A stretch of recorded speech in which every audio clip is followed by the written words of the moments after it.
नमः शिवाय। आज हम सभी भगवान शंकर की एक बड़ी ही अद्भुत कहानी का श्रवण करेंगे, जिसको सुनने मात्र से आपके जीवन में सुख, समृद्धि और धन की वर्षा होगी। तो कमेंट बॉक्स में हर हर महादेव लिखकर कहानी की शुरुआत करते हैं। एक बार भगवान शिव पृथ्वी लोक पर भ्रमण करने के लिए गए तो उन्होंने एक युवक को देखा। वह युवक ईश्वर को दोष देता जा रहा था। वह अपने जीवन से निराश था, दुखी था। यह सब देखकर भगवान शिव एक महात्मा का रूप धारण करके उस युवक को असली दुख के बारे में ज्ञान देते हैं। तो चलिए इस कहानी के माध्यम से समझते हैं कि असली दुख क्या होता है। सुख और दुख एक ही सिक्के के दो पहलू हैं। सुख और दुख हमारे जीवन में लगातार आते जाते रहते हैं और हमें लगता है कि हमारे जीवन में हजारों दुख हैं, हजारों समस्याएं हैं। लेकिन अगर आप वास्तविक तौर पर देखें, अगर आप इस बात को अच्छी तरह से समझे तो आप यह समझ पाएंगे कि हमारे जीवन में केवल एक ही दुख होता है। और वह कौन सा दुख है और उस दुख का निवारण क्या है, उस दुख का समाधान क्या है, हम यही जानने की कोशिश करेंगे इस कहानी के माध्यम से। एक समय की बात है कि एक गांव में एक व्यक्ति रहता था। उसका नाम हरिहर था। वह बड़ा आलसी था और अपने जीवन से बहुत निराश था। उसका कारण यह था कि उसने अब तक अपने जीवन में कुछ भी हासिल नहीं किया था। वह कुछ भी नहीं करता था। उसके घर वाले भी इस बात से बहुत परेशान रहते थे। वह चाहते थे कि वह बाहर जाकर कुछ अच्छा काम करे, कोई अच्छी नौकरी करे, लेकिन वह उनकी एक नहीं सुनता था। उसके घर वाले दूसरों का उदाहरण देकर उसे ताना मारते थे, उसे तरह तरह की बातें कहते थे, लेकिन उसे कोई फर्क नहीं पड़ता था। जबकि उसके सारे मित्र कामयाब हो चुके थे। कोई अच्छा व्यापार कर रहा था, कोई अच्छी नौकरी कर रहा था और किसी कारण जब भी वे लोग मिलते तो वह लोग अपनी बढ़ चढ़कर बड़ाई किया करते थे। लेकिन हरिहर कुछ करता नहीं था, जिस कारण जब भी कोई उससे पूछता कि तुम क्या कर रहे हो तो वह कुछ करता तो नहीं था। इसलिए वह हमेशा सबसे केवल एक ही बात कहता था कि मैं कोशिश कर रहा हूँ। लेकिन उसकी कोशिश का कोई फल किसी को नजर नहीं आ रहा था। देखते ही देखते अब ऐसा समय आ चुका था कि हरिहर सभी से मुंह छुपाता रहता था, ताकि उसे कोई यह न पूछ ले कि तुम क्या करते हो। इसलिए वह कभी किसी के सामने भी नहीं आता था। धीरे धीरे उसका मन दुखी होने लगा। हरिहर अब बहुत निराश रहने लगा था, मानो इस धरती पर बोझ है। इसलिए वह अपने आप को बहुत अकेला महसूस करता था। एक दिन उसके मन में भी यह विचार उत्पन्न होने लगा कि मेरे हाथों में कुछ नहीं है तो मैं क्या कर सकता हूँ। अकेले बैठकर वह रोता रहा और भगवान को दोष देता रहा। एक दिन छुपता छुपाता हुआ वह घर से निकलकर कहीं जा रहा था। तभी उसने रास्ते में देखा कि एक महात्मा लोगों को प्रवचन दे रही हैं और प्रवचन में वह दुख की बात कर रहे हैं। हरिहर अपना मुंह छुपाकर वहीं पर खड़ा हो गया ताकि उसे कोई देख ना ले और चुपचाप उन महात्मा जी की बातें सुन रहा था।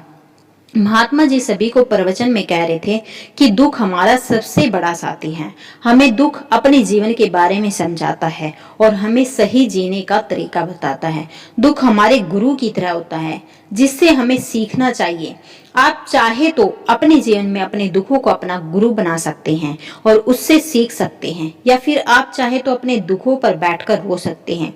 लेकिन इससे आपको कोई लाभ नहीं मिलेगा, बल्कि आप दिन प्रतिदिन और कमजोर होते जाएंगे, निराश होते जाएंगे। हरिहर छुप छुप कर उस महात्मा जी की बातें सुन रहा था। जैसे ही उपदेश खत्म हुआ, हरिहर महात्मा जी के पास पहुंचा और कहने लगा, हे महात्मा जी, अभी आप कुछ देर पहले दुख को गुरु बता रहे थे। आप कह रहे थे कि दुखों से हमें सीखना चाहिए, हमें उन्हें अपना गुरु बनाना चाहिए। लेकिन मैं भी तो अपने दुखों से परेशान हूँ। मैं अब तक जो दुख झेले हैं, मुझे तो कभी ऐसा प्रतीत होता नहीं कि मेरे दुख मुझे कुछ सिखा रहे हैं, बल्कि मुझे तो हमेशा ही लगता है कि वह मुझे पीड़ा दे रहे हैं, तकलीफ दे रहे हैं। और दुख की पीड़ा बहुत भयंकर होती है। ऐसा लगता है कि जैसे अब इसके बाद हमारा जीवन समाप्त हो जाएगा, इसके बाद हमें कुछ नहीं मिलने वाला, और यहाँ तक कि हमें मृत्यु भी उसके सामने कम लगने लगती है। जब लोग ताने मारते हैं, जब लोग यह कहते हैं कि तुम क्या कर रहे हो, मन को बहुत ठेस पहुंचती है और मैं उनसे कुछ नहीं कह पाता हूँ। हरिहर की बातों को सुनकर महात्मा जी कहते हैं कि बेटा, तुम्हें क्या दुख है और तुम दुख के बारे में ऐसी बातें क्यों कर रहे हो। हरिहर ने अपने ऊपर बीती हुई सारी बातें उस महात्मा जी को बता दी और कहने लगे कि हे महात्मा, क्या आपके पास मेरे दुख का कोई समाधान है। हरिहर की बातें सुनकर महात्मा जी मुस्कुराए और कहने लगे, बेटा, जब तुम्हारे जीवन में असली दुख आए तो तुम मेरे पास आना, मैं तुम्हारे दुख का समाधान अवश्य बताऊंगा। उस महात्मा जी की बातें सुनकर हरिहर अचरज में पड़ गया और उसे यह समझ नहीं आ रहा था कि क्या उसने अब तक जो दुख झेले हैं वह असली दुख नहीं है। उसने जो अब तक पीड़ा झेली है, लोगों के ताने सही हैं, जो तकलीफें उठाई हैं, क्या वह असली दुख नहीं है। आगे वह मन ही मन अपने आप से कहता है कि जब मुझे मेरे अपने नहीं समझ पाए तो यह महात्मा जी मुझे क्या समझेंगे। इतना सोचकर हरिहर वहां से अपने घर की ओर चला आया। अब हरिहर लोगों के ताने सुन सुनकर बहुत थक चुका था। वह बहुत निराश हो चुका था, जिस कारण उसने निर्णय लिया कि वह अब कुछ करके दिखाएगा। उसने अपने पिता से थोड़ा सा रुपया लिया और उस रुपये से उसने एक व्यापार शुरू किया और उसके पिता बहुत खुश थे कि कम से कम मेरा बेटा कुछ करने का प्रयास तो कर रहा है, लेकिन उसे व्यापार में कोई सफलता नहीं मिली, जिस कारण वह बहुत ही हताश हो चुका था। वह बहुत निराश हो चुका था। हरिहर को यह समझ नहीं आ रहा था कि वह क्या करे और किस तरह से अपने व्यापार को आगे बढ़ाए। तभी उसके पिता ने उससे कहा, बेटा कोई बात नहीं, इसी तरह से प्रयास करते रहो, आज नहीं तो कल सफलता अवश्य मिलेगी। हरिहर ने अपने पिता की बात मानी और हरिहर अब अपने व्यापार में और भी कड़ी मेहनत करने लगा। धीरे धीरे उसे सफलता मिलने लगी। फिर उसने रफ्तार पकड़ ली।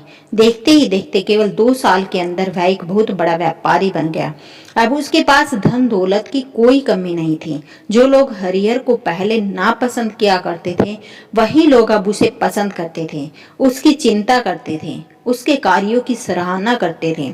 उसके माता पिता भी अब अपने बेटे से बहुत खुश थे और उसकी सफलता से अत्यंत प्रसन्न भी थे। धीरे धीरे हरिहर के मित्रों की संख्या लगातार बढ़ती जा रही थी।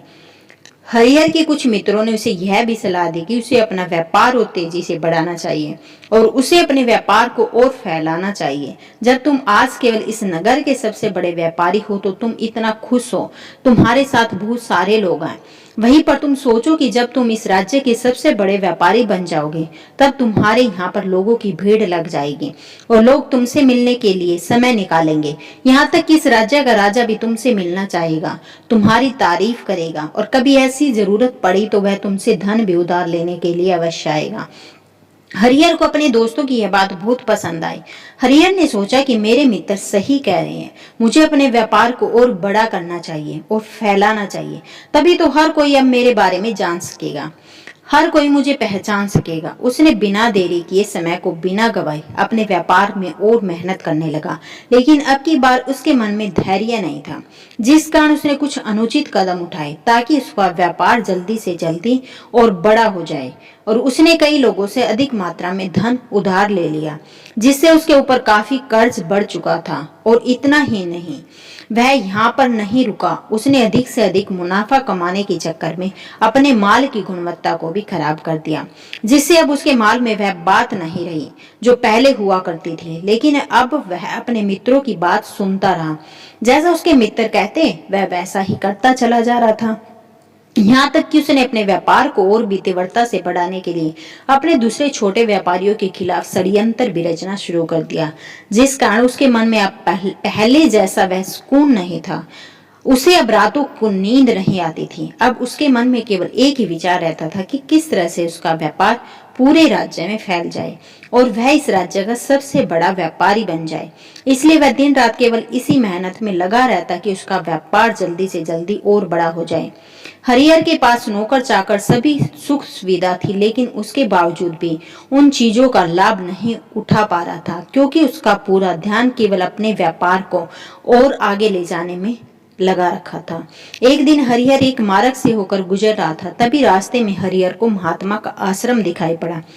यह देखकर वह उन महात्मा जी के पास गया और उनसे कहने लगा, हे महात्मा जी, आपने कहा था कि जब मेरे जीवन में कोई असली दुख आए तब मैं आपसे आपके पास आऊं, और आज इसलिए मैं यहाँ पर आया हूँ। आज मैं बहुत दुखी हूँ, मैं रात को सो नहीं पाता, मेरे पास सब कुछ होते हुए भी मैं उनका लुत्फ नहीं उठा पाता। उसने अपनी सारी बात महात्मा जी को बताई। महात्मा जी हरिहर से कहते हैं कि बेटा, जब तुम पहली बार आए थे तब भी तुम बहुत दुखी थे, लेकिन अब तुमने अपने दुख से क्या सीखा? महात्मा जी की बातें सुनकर हरिहर बोला, हे महात्मा जी, जब मैं अपने जीवन में कुछ नहीं कर पा रहा था तब मैंने अपने दुखों से यही सीखा था कि केवल सोचने मात्र से कुछ नहीं होगा, उसके लिए हमें कुछ करना भी पड़ेगा और केवल कोई कर्म करना ही सफलता नहीं है। उस काम को उसके अंजाम तक पहुंचाना हमें सफल बनाता है, फिर चाहे रास्ता कैसा भी हो, फिर चाहे परिस्थितियां कैसी भी क्यों ना हो, फिर चाहे कितनी भी बाधाएं आपके रास्ते में क्यों ना आ जाए, कितनी भी रुकावटें क्यों ना आ जाए, चाहे ऐसा क्यों न लगने लगे कि अब हमारे जीवन में कुछ नहीं बचा, हम कुछ नहीं कर सकते, तब भी हौसला बनाए रखो, उम्मीद नहीं छोड़नी चाहिए और अपने कार्य पर डटे रहना चाहिए। यह सोचकर कि जब तक मैं अपने कार्य को सफल नहीं कर लेता तब तक मैं अपने लक्ष्य तक नहीं पहुंच पाता, तब तक मैं इस कार्य को करता रहूंगा, मैं इस कार्य में अवश्य ही सफल होकर रहूंगा, क्योंकि लोग केवल सफल लोगों को महत्व देते हैं, उनके कर्मों को नहीं। हरिहर की यह सारी बातें सुनकर वह महात्मा जी कहने लगे, बेटा, जब तुम्हारे जीवन में असली दुख आए तब तुम मेरे पास आना, मैं तुम्हारी समस्या का समाधान अवश्य करूंगा। इतना कहकर महात्मा जी वहां से चले गए। हरिहर फिर से उनकी यह बातें सुनकर आश्चर्यचकित रह गया। उसे अभी यह समझ नहीं आ रहा था कि उसे जो तकलीफ है अभी तक झेली है, क्या वह असली दुख नहीं है। हरिहर के मन में अब एक सवाल उत्पन्न होने लगा कि असली दुख क्या है और इसकी पहचान क्या है, और मुझे कैसे पता चलेगा कि इस समय मैं असली दुख में हूँ। लेकिन उसने कुछ नहीं कहा। तभी वह महात्मा हरिहर के पास एक बड़ा सा घड़ा लेकर पहुंच जाते हैं और उस घड़े के अंदर सोने के सिक्के थे। उस घड़े को देते हुए महात्मा हरिहर से कहते हैं कि बेटा, तुम इसे उस पेड़ के नीचे मिट्टी में दबा दो, क्योंकि यह मेरे किसी काम का नहीं है। जब मुझे इसकी जरूरत पड़ेगी तब मैं वहां से खोदकर इसे निकाल लूंगा, लेकिन अभी के लिए इसे वहां पर मिट्टी के नीचे दबा दो। हरिहर ने महात्मा जी की बात मान ली और वह घड़ा मिट्टी में दबा दिया। इतना सब करके हरिहर उन महात्मा जी को प्रणाम करता रहा और वहां से वापस अपने घर की ओर लौट जाता है। धीरे धीरे समय बीतता गया। समय के साथ साथ हरिहर व्यापार में और भी ज्यादा उन्नति कर चुका था, लेकिन माल की गुणवत्ता अच्छी न होने के कारण जब उसके व्यापार में घाटा होने लगा और धीरे धीरे ऐसा समय आया कि उसका व्यापार पूरी तरह से चौपट हो गया, अब उसके पास कुछ नहीं बचा। हरिहर ने अपने दोस्तों से जो कर्ज लिए थे वह कर्ज भी उसे चुकाने थे, लेकिन हरिहर यह सोचकर निश्चिंत था कि उसने वह कर्ज अपने मित्रों से लिए, जिस कारण वह उन्हें लौटाने में थोड़ी देर अवश्य कर सकता है।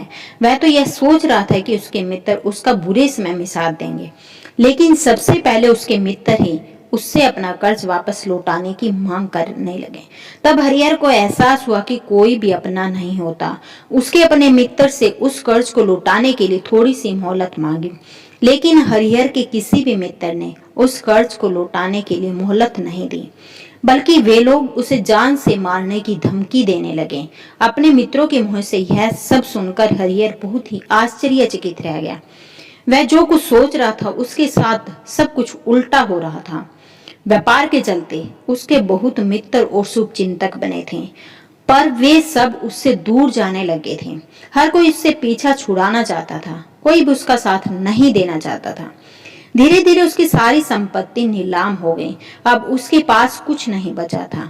वह सड़क पर आ चुका था। एक दिन हरिहर ने अपने पिताजी से कहा, पिताजी, मेरी मदद कीजिए, मेरे ऊपर बहुत कर्ज है, मुझे लौटाना है, कृपा करके मुझे थोड़ा सा धन दे दीजिए। इस पर हरिहर के पिता ने हरिहर से कहा, बेटा, मेरे पास ये एक छोटा सा घर है, अगर यह अभी मैं तुम्हें दे दूं तो मैं और तुम्हारी माँ कहाँ रहेंगे, हमें भी धर धर की ठोकरें खानी पड़ेगी। अब हमारे पास केवल यही संपत्ति बची है, इसलिए मैं तुमसे क्षमा मांगता हूँ। अपने पिता के मुख से यह सुनकर हरिहर चुपचाप वहां से चला आया और मन ही मन वह सोच रहा था कि मेरे पास अब कुछ नहीं बचा, मेरे पास जो कुछ था वह सब कुछ तो लुट चुका, मेरा सब कुछ तो अब बर्बाद हो चुका है, भला अब मैं जी कर भी क्या करूंगा। अब मेरे पास केवल एक ही रास्ता है जिससे मैं अपने कर्जदारों से अपना पीछा छुड़ा सकता हूँ। यह सोचता हुआ वह एक ऊंची पहाड़ी की ओर पहुंचा। वह पहाड़ी पर चढ़ने ही वाला था कि तभी उसे याद आया कि उस महात्मा जी ने कहा था कि जब तुम पर असली दुख आ जाए तब तुम मेरे पास आ जाना, मैं तुम्हारी समस्या का समाधान जरूर करूंगा। यह सोचकर हरिहर के मन में एक बार फिर उम्मीद की लहर दौड़ पड़ी। हरिहर दौड़ता हुआ उस महात्मा जी के पास पहुंचा और हरिहर ने उन्हें प्रणाम करके अपने ऊपर बीती हुई हर एक बात उन्हें बता दी और कहने लगा कि महात्मा जी, आपने कहा था कि जब मेरे ऊपर असली दुख दिखाई दे तब आप उसका समाधान जरूर करेंगे। तभी वह महात्मा जी हरिहर की इस बात को सुनकर मुस्कुराने लगे और कहते हैं, बेटा, कहाँ है असली दुख? जब तुम्हारे जीवन में असली दुख आएगा तो मैं उसका समाधान अवश्य करूंगा। उस महात्मा जी के मुख से यह सुनकर हरिहर के सब्र का बांध टूट गया और हरिहर ने उस महात्मा जी से कहा कि मैं आज तक जो भी दुख झेला है, जो भी तकलीफें झेली हैं, क्या वह दुख ही नहीं है? क्या इसे दुख नहीं कहते? तभी वह महात्मा हरिहर कहते हैं कि बेटा, पहले तुम मुझे यह बताओ कि तुमने अपने दुख से क्या सीखा है। उसका जवाब देते हुए हरिहर उस महात्मा से कहता है कि हे महात्मा, मैंने तो यही सीखा है कि जो लोग तुम्हारी तरक्की में तुम्हारा पीछा करते हैं वह लोग अवश्य तुम्हें धोखा देंगे, क्योंकि ऐसे लोग बुरे समय पर तुम्हारा साथ नहीं देने वाले बल्कि तुम्हारा फायदा उठाने का ही प्रयास करेंगे।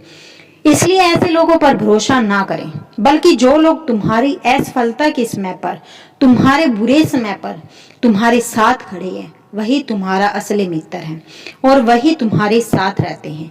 और ऐसे लोग तुम्हें बहुत कम मिलते हैं। जिन्हें भी ऐसे लोग मिलते हैं उन्हें हमेशा उनकी कदर करनी चाहिए। जब तुम कोई कार्य कर रहे हो तो उसे पूरी ईमानदारी से करो, धैर्य रखो, लालच ना करो, क्योंकि ऐसा करने से तुम्हारे साथ ही बुरा होगा और तुम हमेशा नुकसान में रहोगे। हरिहर की यह सारी बातें सुनकर महात्मा उसे उस घड़े के पास ले गए जहां उस घड़े को उन्होंने मिट्टी में दबाया था। उन्होंने घड़ा खोदा और वह घड़ा हरिहर के हाथ में थमाते हुए महात्मा जी ने हरिहर से कहा, यह लो, अभी इसे तुम अपना काम चलाओ और जब तुम्हारे जीवन में असली दुख आए तब तुम मेरे पास आना, मैं उसका समाधान अवश्य करूंगा। हरिहर महात्मा जी की बात सुनकर बड़ा अचरज में पड़ गया।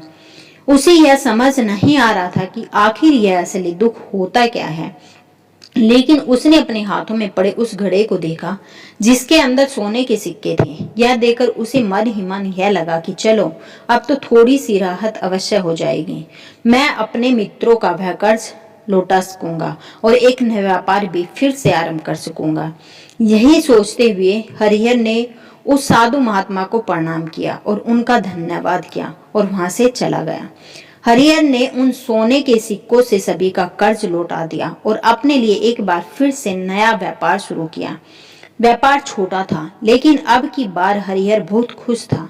उसने अपने व्यापार पर ध्यान दिया और देखते ही देखते एक बार फिर से वह एक बड़ा व्यापारी बन गया।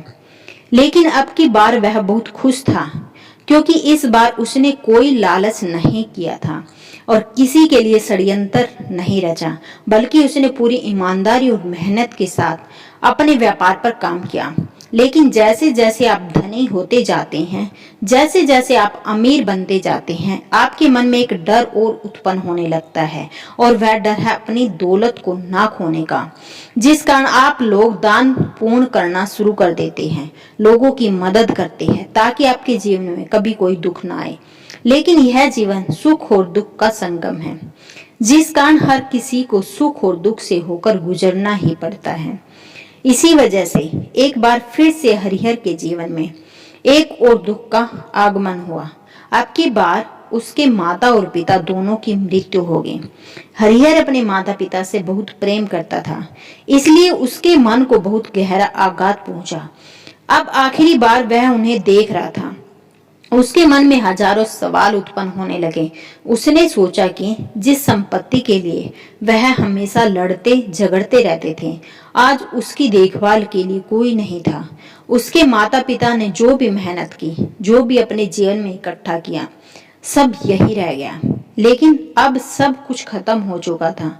हरिहर का मन अब बहुत बेचैन हो रहा था। उसके मन में हजारों सवाल उत्पन्न हो रहे थे और वह अपने आप को बहुत अकेला महसूस कर रहा था। उसे बहुत खाली समय महसूस हो रहा था। उसने इधर उधर देखा, लेकिन उसे कुछ समझ नहीं आया। तभी उसे उस महात्मा जी की याद आई। वह तुरंत ही भागा भागा उस महात्मा के पास पहुंचा और उसे देखते ही उस महात्मा ने हरिहर से पूछा, क्या बात है बेटा, कोई फिर से दुखा पड़ा है क्या? तभी हरिहर ने कहा, नहीं गुरुदेव, अब तो सब ठीक है, लेकिन आज मेरे माता पिता की मृत्यु हो गई है और मैं बहुत अकेला महसूस कर रहा हूँ, मैं बहुत दुखी महसूस कर रहा हूँ। महात्मा जी हरिहर से कहते हैं कि बेटा, इसमें दुखी होने वाली क्या बात है, यह तो जीवन है, यहाँ पर कोई भी रहने वाला नहीं है, ना ही कोई रहेगा। हम सब एक दिन मृत्यु को प्राप्त हो जाएंगे और मृत्यु कब आएगी यह किसी को नहीं पता हो सकता।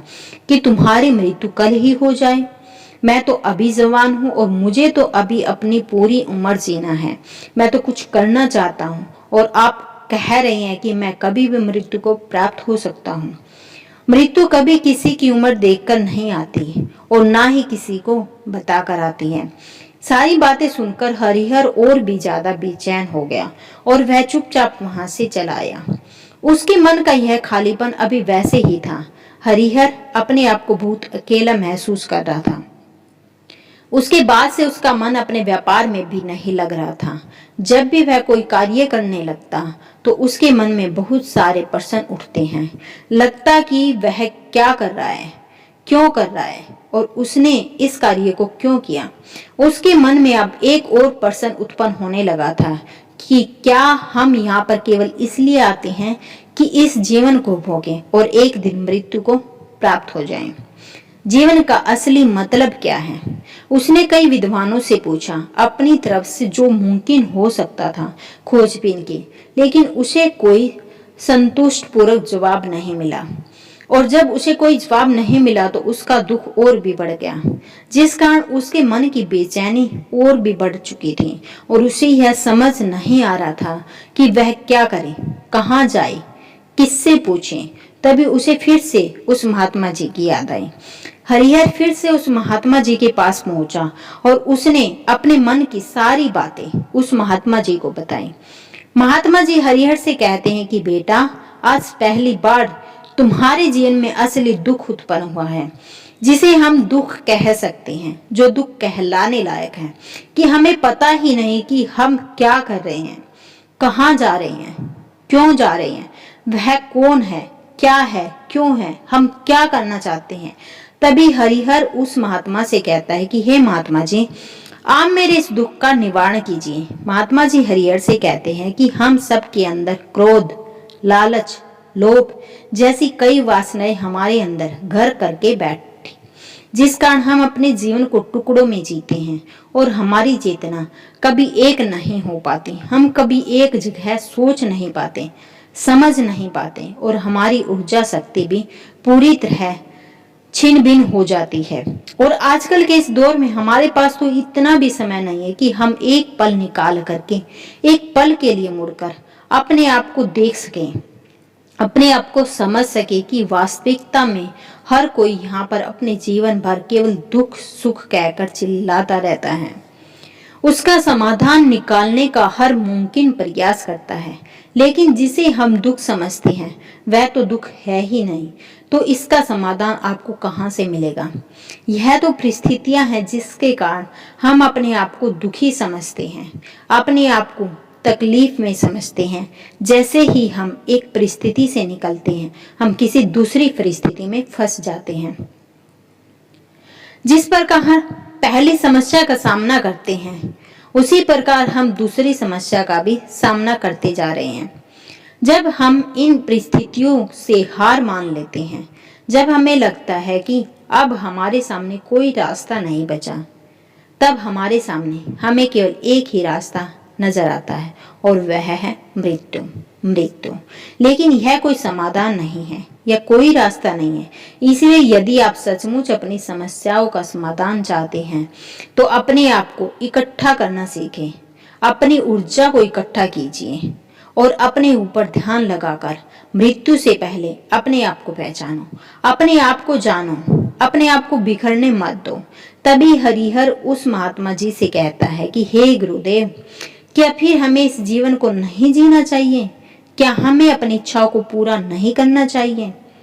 महात्मा जी हरिहर से कहते हैं कि बेटा, हमें किसी से भी लगाव नहीं रखना चाहिए, हमें अपनी इच्छाओं को मार देना चाहिए, हमें ज्यादा संपत्ति इकट्ठा नहीं करनी चाहिए, क्योंकि हम मनुष्यों की इच्छाएं कामनाएं ऐसी होती हैं जैसे मानो कि एक पर्वत से गिरता हुआ झरना, जिस प्रकार किसी का नियंत्रण नहीं है सिवाय देखते रहने के और परेशान होने के। लेकिन जब तुम अपने ऊपर ध्यान देने लगते हैं तब तुम अपने आप को पहचान जाते हो, समझ जाते हो, तब तुम इस पर नियंत्रण पा सकते हो। तब इच्छाएं भी तुम्हारे बस में होती हैं और यदि तुम चाहो तो इच्छाओं की पूर्ति अवश्य कर सकते हो। महात्मा जी की यह सभी बातें सुनकर हरिहर जी ने महात्मा जी से कहा कि हे गुरुदेव, आपका बहुत बहुत धन्यवाद। आपने मेरी सबसे बड़ी समस्या का समाधान आज कर दिया। मैं आज से अपने आप को एकाग्रचित करूंगा। गुरुदेव, मानव शरीर में बहुत ऊर्जा है, बहुत शक्ति है, पर वह बेकार के कामों में लग जाती है, जिस कारण हमारा जीवन भी बेकार की चीजों में लगा रहता है। लेकिन हम कभी भी इस पर अपना ध्यान नहीं देते, हम कभी भी अपनी ऊर्जा को केंद्रित नहीं करते। हमारा जीवन भी कुछ ऐसा ही है। हमें अपने जीवन में हमेशा ऊपर वालों से सवाल करते रहते हैं कि हमारे जीवन में इतना दुख क्यों है, हम सभी के मन में जीवन में इतना दुख क्यों है। हम सभी के मन में यही सवाल तो अवश्य ही उठता है और इसका जवाब है कि वह ईश्वर यह चाहता है कि हम अपने जीवन के अंतिम दुख तक पहुंच सके, उस गहराई तक पहुंच सके जहां पर हमें यह पता चल सके कि हमने अभी तक अपने आप को नहीं जाना, अपने आप को नहीं पहचाना। मानव शरीर के अंदर जो ऊर्जा है, जो शक्ति है, उसके बारे में हम अभी तक नहीं जानते। हम अपने आप को चाहे तो एकत्रित कर सकते हैं, अपने आप पर नियंत्रण पा सकते हैं, लेकिन हम अपनी इस ऊर्जा को व्यर्थ की चीजों में लगा सकते हैं, जिस कारण हम अपने आप को कभी नहीं पहचान पाए और ना ही कभी अपने आप पर नियंत्रण पा सकते हैं। लेकिन यदि आप अपने आप को जानना चाहते हैं, अपने आप को पहचानना चाहते हैं, तो पहले आपको खुद को एकत्रित करना होगा, अर्थात ध्यान लगाना होगा। ध्यान से ही आप अपनी उन समस्याओं का समाधान निकाल सकते हैं। तभी आप अपने आप को पहचान सकते हैं, जान सकते हैं और अपने जीवन के हर दुखों का समाधान भी कर सकते हैं। दोस्तों, इस वीडियो के माध्यम से असली दुख क्या है, इस बारे में आप यह बात पहुंचाने की छोटी सी कोशिश की। आशा करती हूँ कि आपको वीडियो में दी गई जानकारी पसंद आई होगी और यह वीडियो आपको पसंद आया हो तो एक लाइक कीजिए और चैनल पर नहीं हो तो चैनल को सब्सक्राइब कीजिए। और वीडियो देखने के लिए आप सभी का तहे दिल से धन्यवाद।